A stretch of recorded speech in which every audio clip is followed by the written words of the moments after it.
This time on Colores. Artist Suzanne Vilmain shares how books can be much more than words.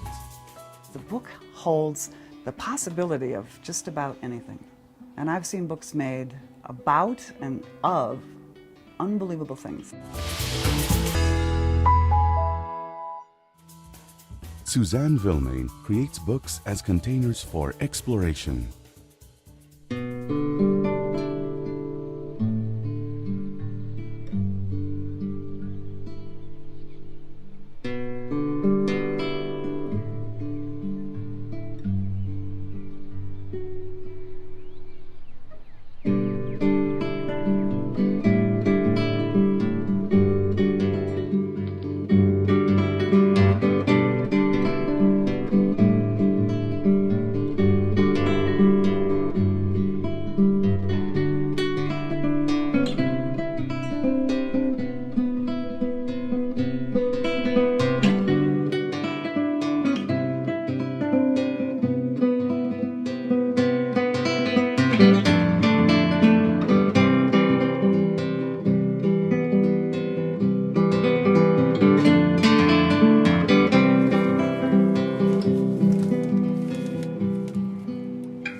You know, I'm sure there are other objects that could transform and transport a person.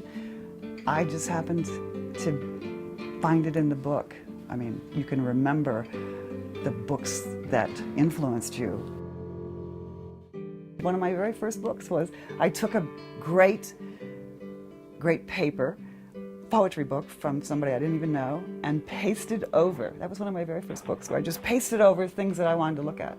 And that's kind of where I began making my own books. At the time I was a graphic designer, so, you know, I was designing books in the trade business, but to make a book from somebody else's book and just paste over was a great way to begin.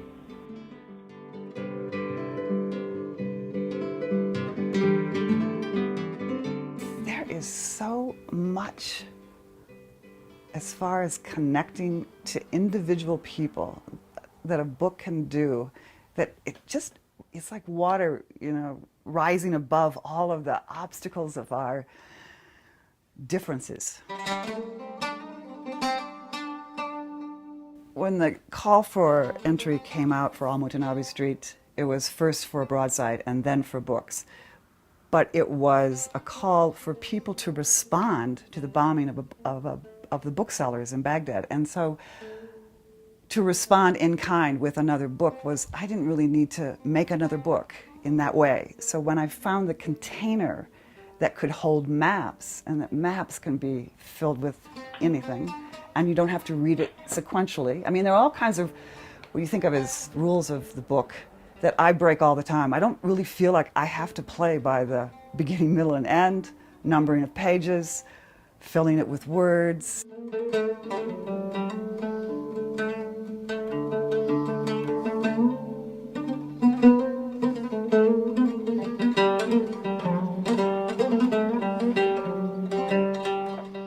Get in the mind of a jet pilot. You're flying over your site, you're about to drop a bomb. What's below you? And I wanted that to be included with the maps. So it's like, you're not just looking at maps here, you're looking at what you're going to destroy in that way. It's not a political book. I'm not making any political statements. I'm just saying, wow, no. It made me think, like, okay, what would I want on my kneeboard?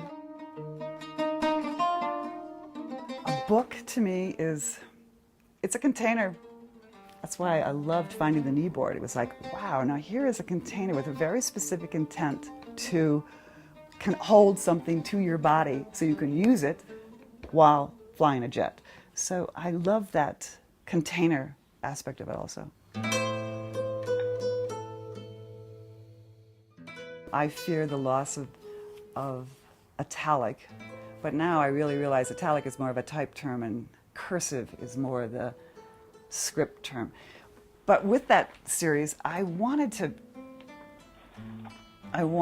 someone to notice what happens in their thinking when they make marks, whether it's a an enso with a brush and ink, or it's a quill pen, or it's you're taking shorthand, or you're sketching an idea. But that process of moving from what you are thinking and how you put that down, to me, is the most interesting thing. I mean, and I fear that we're going to lose that form of thinking. I did a whole series. I did about 25 books, and they were all called sketchbooks. They were all sewn exactly the same in the sense of a sketchbook. You know, there's a huge resistance to people marking in books. So I have to sort of move them through. When you think about a sketchbook, you think about making marks. So I try to move people into the book by making marks, where I make the marks so that they recognize that this is a space where you can write over the pages. And I probably took apart a dozen books and then reconfigured them into several sketchbooks. Even though I call sketchbooks blank books, they're not blank, they're filled with the possibility of what you will do with your own mark making.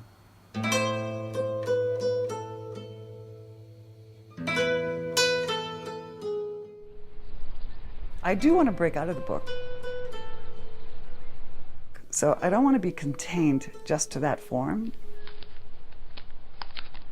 And now that I'm making paper, which takes me back as just to the primary source of making paper, is like, wow.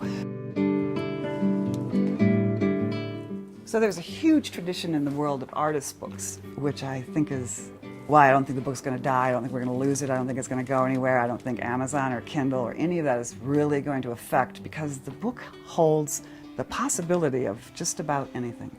And I've seen books made about and of unbelievable things.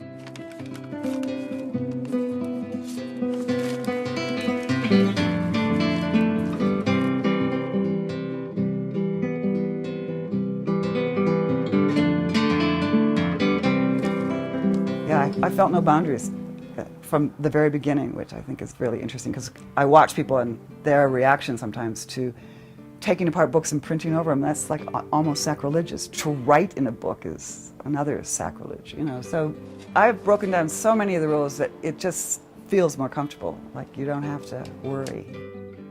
I don't need to reproduce what is being done by others. I really want to keep the book as this place where anybody can come to it, and the more people I can seduce into that form, the happier I am. It's a better language than my own voice, actually. I can say more in a book, and I'm not talking the language, I'm talking the feel of my books are. They just are another voice that I love using.